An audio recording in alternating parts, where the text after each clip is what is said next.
To my channel. कैसे हो आप सभी लोग। आज हम एक नया टॉपिक लेके आए हैं जिसमें हम एनिमल टिश्यू और एनिमल टिश्यू के अंदर मतलब उसका जो पार्ट है एपिथेलियल टिश्यू उसे पढ़ेंगे। स्टूडेंट्स, हम पहले चैप्टर 2 कंप्लीट कर रहे थे जो कि हमारा टिश्यूज़ था। चैप्टर 2 टिश्यूज़ कंप्लीट कर रहे थे हम अपना।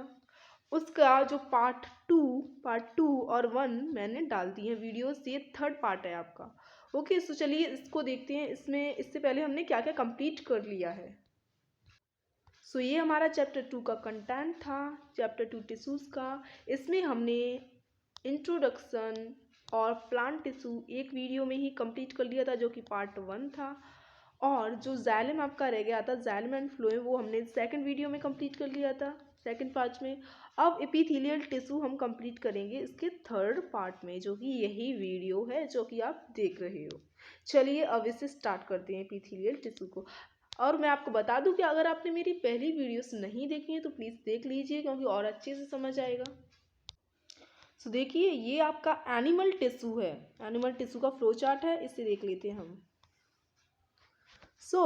एनिमल टिश्यू, हमारा एनिमल टिश्यू डिवाइड होता है मेनली 4 टाइप्स ऑफ टिश्यूज़ में। कितने टाइप्स में? 4 टाइप्स ऑफ टिश्यूज़ में। सबसे पहला जो हमारा टिश्यू आएगा वो एपिथेलियल टिश्यू होगा, फिर मस्कुलर टिश्यू होगा, connective and then the nervous tissue. These 4 are the main types of tissues, animal tissues. Okay. अब हम देखते हैं कि एपिथेलियल टिश्यू के कितने पार्ट्स होते हैं। हम मस्कुलर टिश्यू, कनेक्टिव और नर्वस को बाद में देखेंगे दूसरी वीडियो में। इस वीडियो में हम only and only epithelial tissue को कवर करेंगे। एपिथेलियल फिर डिवाइड होता है 2 टाइप्स में, simple epithelium and stratified epithelium. Then simple again divide होता है columnar, ciliated, cuboidal, squamous epithelium. Mainly ये जो इसके ये वाले पार्ट्स हैं ना, ये सिंपल और स्ट्रेटिफाइड, ये लेयर्स के बेसिस पे हैं। किसके बेसिस पे हैं? ये लेयर्स के बेसिस पे। लेयर्स मतलब कहीं एक लेयर हो है तो कहीं 2 लेयर है। अगर आपको लगता है कि एक लेयर है तो आप समझ जाइएगा, एक लेयर का मतलब है यहाँ पे सिंपल एपिथेलियम। देखिए, ये बेसमेंट मेम्ब्रेन मान लीजिए, बेसमेंट मेम्ब्रेन, ये इसके ऊपर सेल्स हैं। अब ये एक ही लेयर है सेल्स का, तो अगर नीचे अगर मैं एक और बना दूं, देखिए ये वाला, ये इसके ऊपर बहुत सारी सेल्स, ये बहुत सारी सेल्स है, many layers of cells are present here, layers ज़्यादा हैं, तो वो स्ट्रेटिफाइड हो जाएगा। कौन सा हो जाएगा? Striated epithelium. समझ गए ना आप? चलिए, जब हम बात करते हैं एपिथेलियल टिश्यू की अपीयरेंस के बेसिस पे कितने पार्ट्स में डिवाइड होता है, तो ये 5 पार्ट्स में डिवाइड होता है। 4 पार्ट्स आपके ये रहे, columnar, ciliated, cuboidal epithelium, squamous epithelium.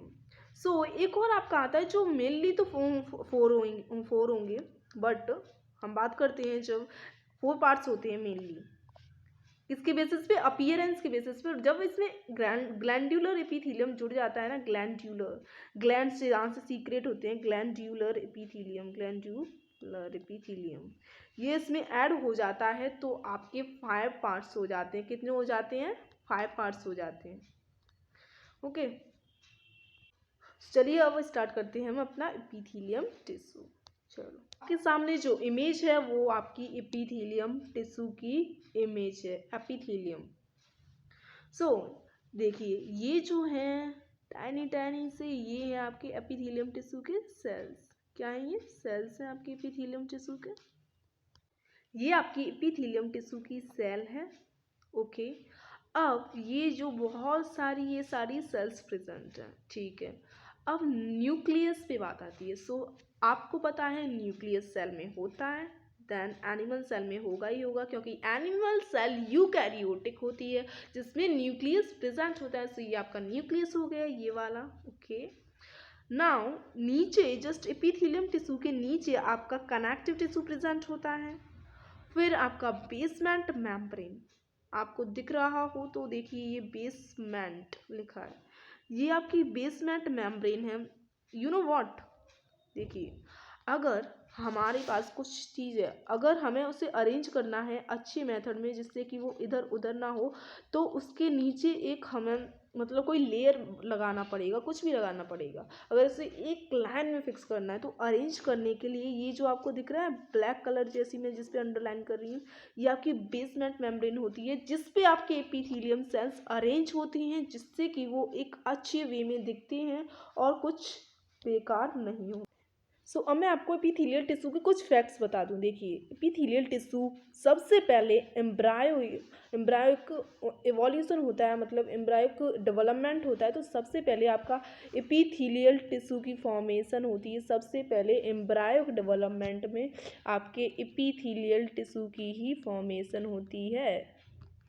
ये एक फैक्ट है आपके लिए, अगर आपको पता नहीं होगा तो। चलिए अब हम एपिथेलियल टिश्यू को देखते हैं जल्दी से। Epithelial tissue are widespread throughout the body. ये पूरी बॉडी में स्प्रेड हुआ होता है, like a covering of the body. ये स्किन होती है आपकी एपिथेलियल टिश्यू की ही बनी होती है, तो ये कवरिंग हो गया, पूरी बॉडी में है ये एपिथेलियल टिश्यू आपका। They form the covering of all body surfaces. देखिए ये लिखा है, they form the covering of all body surfaces line body cavities. Body cavities को लाइनिंग करता है, जैसे ईसोफेगस को करता है, हॉलो ऑर्गन्स, जो हॉलो ऑर्गन्स होते हैं उनको करता है, and are the major tissue in glands. और ये मेजर टिश्यू है ग्लैंड्स के लिए, क्योंकि ग्लैंड्स की फॉर्मेशन करता है। ग्लैंडुलर टिश्यू भी एपिथेलियल टिश्यू होता है, क्योंकि ये कॉलमनार टिश्यू से मॉडिफाई होकर ग्लैंडुलर टिश्यू बनता है, वो आगे आपको पता चलेगा।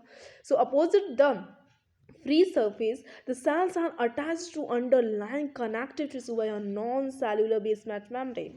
यहाँ पर क्या लगा आपको, ट्विस्ट आया थोड़ा सा। टॉपिक में जब ट्विस्ट आता है तो उसे और अच्छे से पढ़ते हैं। Opposite the free surface, the cells are attached to underlying connective tissue.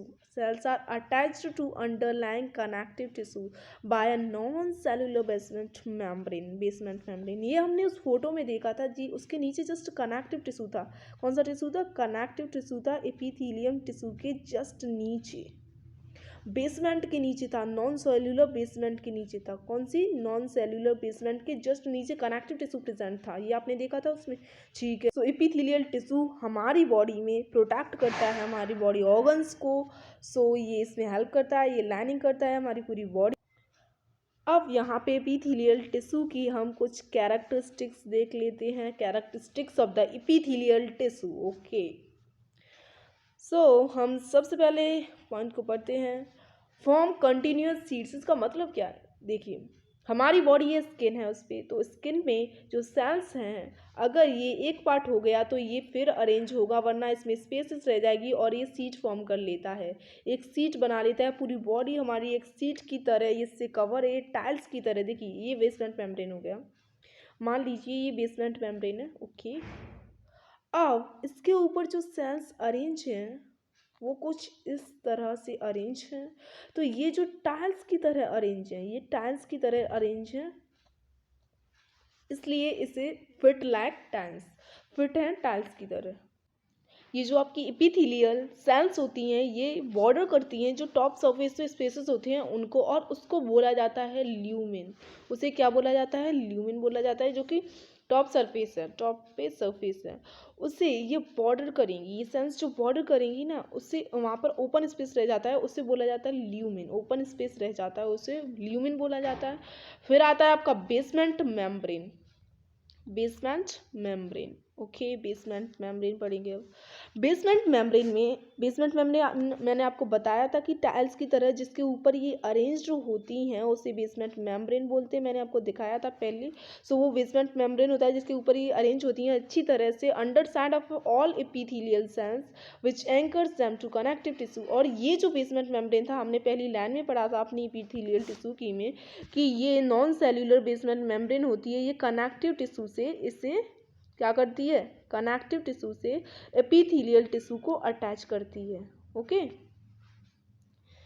ये हो गया। अब एवास्कुलरिटी। इसमें लैक ब्लड वेसल्स होती हैं, इसमें ब्लड वेसल्स लैक होती हैं, ठीक है, होती नहीं है, मतलब ये समझ लीजिए। नरिश्ड बाय कनेक्टिव टिश्यू, और कनेक्टिव टिश्यू के थ्रू ये नरिश होती हैं। इनका न्यूट्रिशन होता है वो कनेक्टिव टिश्यू के थ्रू होता है, जो कि बेसमेंट मेम्ब्रेन से कनेक्ट होता है एपिथेलियल टिश्यूज से। ओके, चलिए आगे चलते हैं हम। एक और आप, ये क्या करता है? रीजनरेट रीजनरेट और रिपेयर होता है बहुत जल्दी। एपिथेलियल टिश्यू आपका रीजनरेट हो जाता है और रिपेयर बहुत जल्दी होता है, एक पॉइंट। अब एपिथेलियल टिश्यू के फंक्शंस क्या क्या होते हैं वो देख लेते हैं। सो फंक्शन में ये सबसे पहले प्रोटेक्शन करता है, फिर absorption, filtration and secretion. Protection कैसे करता है? स्किन हमारी जो होती है वो एपिथेलियल टिश्यू की बनी हुई होती है और ये प्रोटेक्ट करती है हमारी बॉडी को सनलाइट से, बैक्टीरिया से, फिजिकल डैमेज से। सो ये एक पॉइंट हो गया प्रोटेक्शन। फिर आता है एब्जॉर्प्शन। एब्जॉर्प्शन में क्या करता है ये? Absorption lining of small intestine, जो कि लाइनिंग होती है हमारी स्मॉल इंटेस्टाइन की, वो एब्जॉर्प्शन में हेल्प करती है, एब्जॉर्ब करती है फूड को। फिर absorbing nutrient into blood. Nutrient into blood, जो न्यूट्रिएंट्स होते हैं उन्हें ब्लड में एब्जॉर्ब करना भी यही हेल्प करता है एपिथेलियल टिश्यू। फिर और ये क्या करता है? और ये क्या क्या करता है? और ये फिल्ट्रेशन कैसे करता है? Lining of a kidney tubules, kidney tubules की जो लाइनिंग होती है वो फिल्ट्रेशन करती है, किडनी फिल्ट्रेशन करती है। आपको पता है वेस्टेज का जो कि ब्लड में होता है, ब्लड प्लाज्मा में जो वेस्ट होता है उससे फिल्टर करती है आपकी किडनी, तो उसमें भी प्रेजेंट होते हैं ये एपिथेलियल सेल्स और टिश्यूज। सो एक काम हो गया आपका फिल्ट्रेशन। फिर सीक्रेशन, मैंने आपको बताया था कि कॉल्यूमिनर मॉडिफाई होके आपका क्या बन जाता है? ग्लैंडुलर एपिथेलियम बन जाता है, ग्लैंडुलर एपिथेलियम बन जाता है। सो ग्लैंडुलर एपिथेलियम बन जाएगा तो ऑब्वियसली कुछ सीक्रेट करेगा। ग्लैंड्स क्या करते हैं? सीक्रेशन में हेल्प करते हैं, सीक्रेशन में हेल्प करते हैं। सो ये सीक्रेशन में इसी तरह से ये सीक्रेशन में हेल्प करता है। देखिए डिफरेंट ग्लैंड्स प्रेस्पिरेशन, ऑयल, ऑयल लिखा है यहाँ पर ऑयल लिखा हुआ है आपका, ठीक है। So oil, digestive enzymes and mucus, digestive enzyme and करता है perspiration, oil, digestive enzyme and mucus, different glands perspiration, oil, digestive enzyme and mucus secret करते हैं, ठीक है। सीक्रेशन में इस तरह से हेल्प करता है। मैंने आपको बताया था कि जो आपका एपिथेलियल टिश्यू होता है उसके 4 पार्ट्स होते हैं वैसे तो, ठीक है, और उसमें एक ग्लैंडुलर ऐड हो जाता है तो 5 हो जाते हैं ये, ओके। सो 5 हो जाएंगे ये पार्ट्स। और वैसे क्या है कितने होते हैं? अगर हम लेयर्स की बात करें तो ये 2 पार्ट्स में डिवाइड होता है, एक सिंपल में, एक स्ट्रेटिफाइड में, ठीक है। सो अब या जो आपके सामने ही है ये 3, ये कौन कौन से हैं इन्हें देखते हैं। सो देखिए मैं एक और बार आपको बता दूं कि जो एपिथेलियल टिश्यू आपका है इसके simple epithelium, stratified epithelium layers के बेसिस पे होता है, और फिर आपके जो columnar epithelium, ciliated, cuboidal, squamous और ग्लैंडुलर एपिथेलियम, मेनली तो 4 पार्ट्स होंगे, सीलिएटेड, कॉल्यूमिनर, क्यूबॉइडल और स्क्वैमस, बट ग्लैंडुलर को ऐड करके 5 हो जाते हैं, मैंने बहुत बार आपको बताया है। स्ट्रेटिफाइड टिश्यू जो होता है आपका उसके साथ एक और टिश्यू बिलोंग करता है जो कि होता है ट्रांसिशनल, ठीक है, इसे हम बाद में पढ़ेंगे। स्ट्रेटिफाइड के मैंने आपको बता दिया लेयर्स होते हैं स्ट्रेटिफाइड, उसी में ये ट्रांसिशनल मैं आपको एंड में बताऊंगी वीडियो के सबसे, ठीक है। तो इधर ध्यान दीजिए, अभी आपका ध्यान इधर होना चाहिए। सो सबसे पहले जो आपका डिवाइड होता है स्क्वैमस में होता है, स्क्वैमस में, ठीक है। फिर आपका सिंपल क्यूबॉइडल, फिर सिंपल कॉल्यूमिनर, फिर स्ट्रेटिफाइड स्क्वैमस, स्ट्रेटिफाइड क्यूबॉइडल और सूडो स्ट्रेटिफाइड कॉल्यूमिनर। तो इससे आप क्या समझते हो?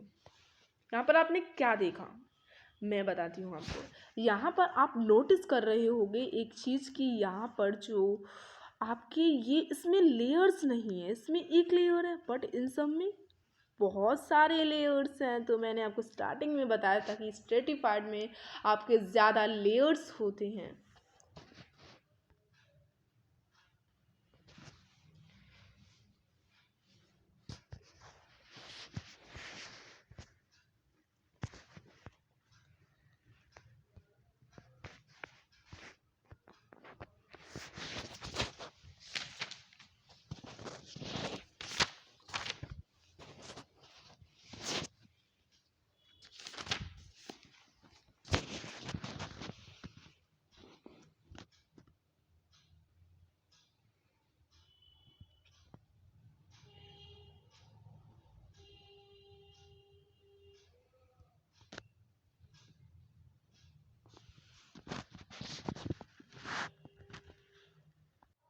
तो अब हम इन 3 टिश्यूज़ को देख लेते हैं जो कि आपका स्क्वैमस, सिंपल क्यूबॉइडल और सिंपल कॉल्यूमिनर है, ओके। सो देखिए सिंपल स्क्वैमस टिश्यू क्या होता है। इसमें क्या होता है, ये सिंगल लेयर ऑफ सेल्स का बना होगा, सिंगल लेयर ऑफ सेल्स का, ठीक है, हम सिंपल की बात कर रहे हैं, ठीक है, सिंगल लेयर ऑफ सेल्स का बना हुआ होगा। इसकी जो सेल्स होंगी वो अरेंज होंगी, देखिए यहाँ पर देखिए ये अरेंज होंगी side to side, edge to edge, मतलब चिपकी हुई होंगी। इनमें इंटरसेलुलर स्पेसेस बहुत कम होती है, माइन्यूट सी होगी, क्योंकि अगर इसमें स्पेसेस होने लगी तो ये प्रोटेक्ट कैसे करेगा, कोई भी बैक्टीरिया, कोई भी पार्टिकल एंटर कर जाएगा बॉडी में, तो ये प्रोटेक्ट कैसे करेगा। अगर इसने बॉडी में एंटर कर लिया किसी बैक्टीरिया ने, तो ये प्रोटेक्ट कैसे करेगा, इसलिए इसमें इंटरसेलुलर स्पेसेस होती हैं वो बहुत माइन्यूट होती हैं। और अगर हम इसे सरफेस व्यू में देखते हैं तो ये हमें पेवमेंट जैसा दिखाई देता है। कैसे दिखाई देता है, पेवमेंट जैसा। पेवमेंट क्या होता है, पेवमेंट जैसा दिखाई देता है, इसलिए इसे हम पेवमेंट टिश्यू भी बोलते हैं, पेवमेंट एपिथेलियल टिश्यू। इसकी लोकेशन क्या होती है, सो इसकी लोकेशन होती है कहाँ आपकी, इसकी लोकेशन होती है आपकी पेरिटोनियल लाइनिंग में, पेरिटोनियल लाइनिंग में होगी ऑफ द सीलम, कोइलम होता है उसकी पेरिटोनियम लाइनिंग में होगी, एल्वियोलाई में होगी। एल्वियोलाई कहाँ होते हैं, लंग्स में एल्वियोलाई होते हैं, उनमें इसकी लाइनिंग होती है, ठीक है। लाइनिंग क्या होती है, लाइनिंग आपको पता है, जैसे कि देखिए ये एल्वियोलाई है आपका, एल्वियोलाई डक्ट है, ठीक है। इसके अंदर जो इसकी अंदर की जो होगी ये वाली, इसके अंदर ये इसकी लाइनिंग हुई, बाहर वाली नहीं होगी, अंदर वाली होगी। कौन सी वाली होगी, इनर वाली, उसे लाइनिंग बोलेंगे। उसमें ये लाइनिंग बनी हुई होती है वो एपिथेलियल टिश्यू की ही बनी होती है। हमारा जो इनर ईयर होता है उसके मेम्ब्रेनस लेवी जो रिंथ होता है, लेविरिंथ, उसमें ये होता है। और ये लाइनिंग ब्लड वेसल्स की लाइनिंग में होता है, ये ब्लड वेसल की जो इनर लाइनिंग होती है उसमें होता है, ठीक है। और ये एंडोथीलियम भी बोला जाता है इसे, इसीलिए इसे एंडोथीलियम भी बोला जाता है कभी कभी, क्योंकि ये लाइनिंग्स में ज़्यादा प्रेजेंट होता है। अब स्क्वामस तो हमारा कंप्लीट हो गया, अब सिंपल क्यूबॉइडल एपिथेलियम पे आते हैं। सो ये जो सिंपल क्यूबॉइडल एपिथेलियम है, इससे आपको क्या पता चलता है, ये जो आपका क्यूबॉइडल एपिथेलियम है, इसकी जो सेल्स होती हैं वो कुछ क्यूब लाइक होती हैं। कैसी होती हैं, क्यूब लाइक होती हैं, इसलिए इसे क्यूबॉइडल एपिथेलियम भी कहा जाता है, ठीक है। सो ये कहाँ कहाँ प्रेजेंट होता है, ये प्रेजेंट होता है आपकी जो किडनी के कलेक्टिंग डक्ट्स होते हैं उनमें प्रेजेंट होता है, सलाइवरी ग्लैंड्स में प्रेजेंट होता है। और सलाइवरी ग्लैंड्स प्रेजेंट नहीं, मेरा मतलब वो उसी के बने हुए होते हैं। और आपके ओवरीज में जो लाइनिंग्स होती है वो बनी हुई होती है, आपका टेस्टिस में बना हुआ होता है जो लाइनिंग होती है वो बने हुए होते हैं, जो पैनक्रियास बनी हुई होती है इनकी लाइनिंग्स में होता होगा ये, ठीक है। सो ये कंप्लीट। अब कॉल्यूमिनर एपिथेलियम को देख लेते हैं।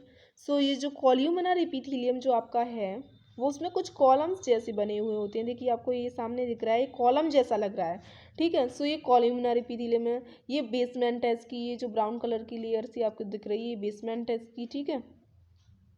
फिर इसमें जो आपको देखो सेल्स के बीच में ना गैप जैसा होता है, कैसा होता है, गैप जैसा होता है, उससे गैप जंक्शन बोलते हैं। जो सेल्स का ये वाला आपको दिख रहा है, ये इसमें डिनोट कर रहा है ये ऐसे एरो करके। सो इसमें जो गैप जंक्शंस होते हैं और कुछ होते हैं टाइट जंक्शंस, गैप हो जाता है वहाँ पर तो गैप जंक्शन बोलते हैं उसे, और जहाँ पर जो चिपके हुए होते हैं, टाइट होते हैं, उन्हें टाइट जंक्शंस बोलते हैं, ठीक है। और इसकी लोकेशन क्या क्या है, हाँ लोकेशन इसकी है आपकी, ये स्टमक में म्यूकोसा मेम्ब्रेन स्टमक में इसी की हुई बनी हुई होती है। और स्मॉल इंटेस्टाइन में ये होता है, स्मॉल और इंटेस्टाइन और लार्ज इंटेस्टाइन दोनों में होता है वैसे। और गॉल ब्लैडर में भी ये होता है एपिथेलियम टिश्यू, ओविडक्ट में भी होता है, ओविडक्ट इससे भूल मत जाइएगा, ओविडक्ट में होता है ये। अब आपका जो ग्लैंडुलर और सीलिएटेड रह गया है उसे देख लेते हैं। सो सीलिएटेड एपिथेलियम, सीलिएटेड, सो सीलिएटेड से आपको डिनोट हो रहा होगा, आपको याद आ रहा होगा, रिमेंबर कर रहे होंगे आप, सीलिया, सीलिया, सीलिया क्या होता है, सीलिया आपका होता है एक, मतलब एक जो सीलियम से प्रेजेंट होते हैं ऐसे कर करके थ्रेड जैसे होते हैं सेल्स पे, अभी मैं आपको ड्रॉ करके बताती हूँ। सो देखिए ये आपको दिख रहा है, ये कॉल्यूमनर एपिथेलियम बना दिया है, सॉरी सीलिएटेड एपिथेलियम बना दिया है मैंने। सो ये सीलिएटेड होता है, मॉडिफिकेशन होता है कॉल्यूमनर एपिथेलियम का। किसका मॉडिफिकेशन होता है, ये कॉल्यूमनर एपिथेलियम का ये मॉडिफिकेशन होता है, ठीक है। इसे याद रखना, किसका मॉडिफिकेशन होता है, कॉल्यूमनर का होता है। बस इसमें क्या होता है, जब कॉल्यूमनर एपिथेलियम में आपको थ्रेड लाइक स्ट्रक्चर सीलिया मिलने लगे ना, सीलिया, तो वो सीलिएटेड हो जाता है। और ये सीलिया क्या करता है, सीलिया करता है जो एपिकल सरफेसेस होती हैं उन पे सीलिया प्रेजेंट होगा।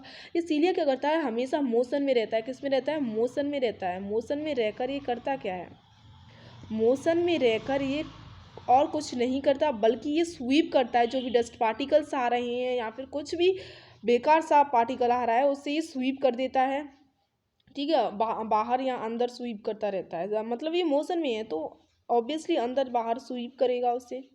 इसकी जो सेल्स होती हैं आपके सीलिएटेड की सीलिया होता है, ये स्वीप करता रहता है, ठीक है। इसकी लोकेशन है, ये टेस्टीज में होता है। किस में होता है, टेस्टीज में। टेस्टीज, ओवरी, ओवरी में मिलेगा आपको। ओवरी में आपको सीलिएटेड एपिथेलियम, वो सीलिएटेड एपिथेलियम मिलेगा आपको। मिडिल ईयर में मिलेगा। मिडिल ईयर, जो मिडिल ईयर होता है आपका, उसमें ये मिलता है। ओविडक्ट में मिलता है। ट्रैकिया में तो ऑब्वियसली मिलेगा ही मिलेगा, क्योंकि आपने ट्रैकिया का कभी भी डायग्राम देखा हो उसमें आपको थोड़ा सा ऐसे ऊपर कफ वगैरह आता है तो उसे स्वीप कर देगा ये जो आपको ग्लैंडुलर एपिथेलियम, ये भी अगेन अगेन क्या होता है, ये फिर से कॉल्यूमिनार एपिथेलियम का ही मॉडिफिकेशन होता है। जब देखिए ये कॉल्यूमिनार की सेल्स है, ठीक है, ये अरेंज हो रही कुछ इस वे में, इस वे में। अब ये आपको कैसा लग रहा है, ये इधर ये थोड़ा ऐसा लग रहा है, यूं यूं हो गया ये। इसके ऐसा लग रहा है इसके अंदर कुछ भरा हुआ है, अगर हम फिल कर दें तो वो निकलेगा नहीं। सो यहाँ पे क्या होगा, सो जस्ट मैंने ये बताने के लिए आपको दिखा दिया है। सो ये जो सेल्स हैं, ये तो सेल्स हैं, ठीक है, कॉल्यूमिनार एपिथेलियम की।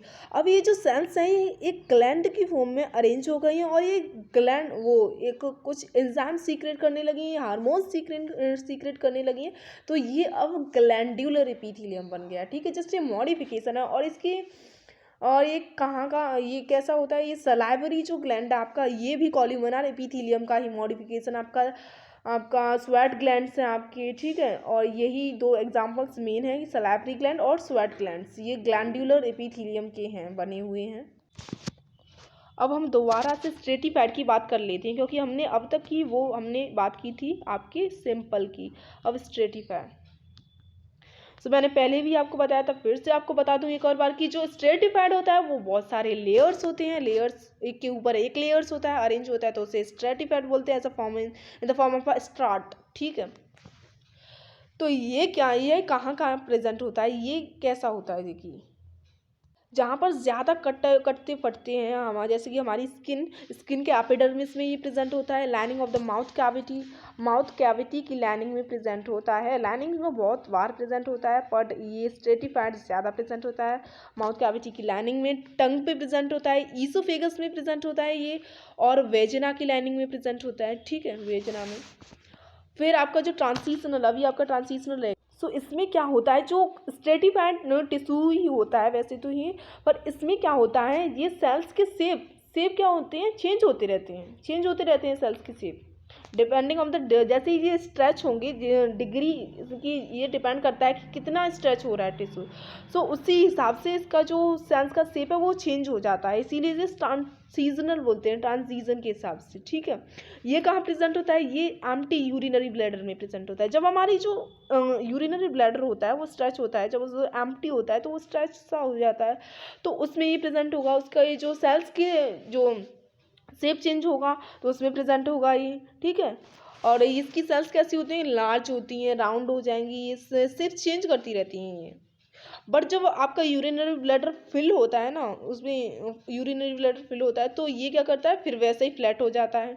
तो ऐसे ये होता रहता है, और ये यूरेथ्रा में होगा और यूरिनरी ब्लैडर में मिलता है। यहाँ पर हमारा टॉपिक खत्म होता है। तो अगर आपको वीडियो अच्छी लगे तो वीडियो को लाइक करना, चैनल को सब्सक्राइब करना, और ऐसे ही वीडियोस देखने के लिए चैनल को सब्सक्राइब करना, और अपलोड हो वीडियोस तो आपको सब्सक्रिप्शन पर जाकर सब्सक्राइब कर देना। Thank you for watching my video.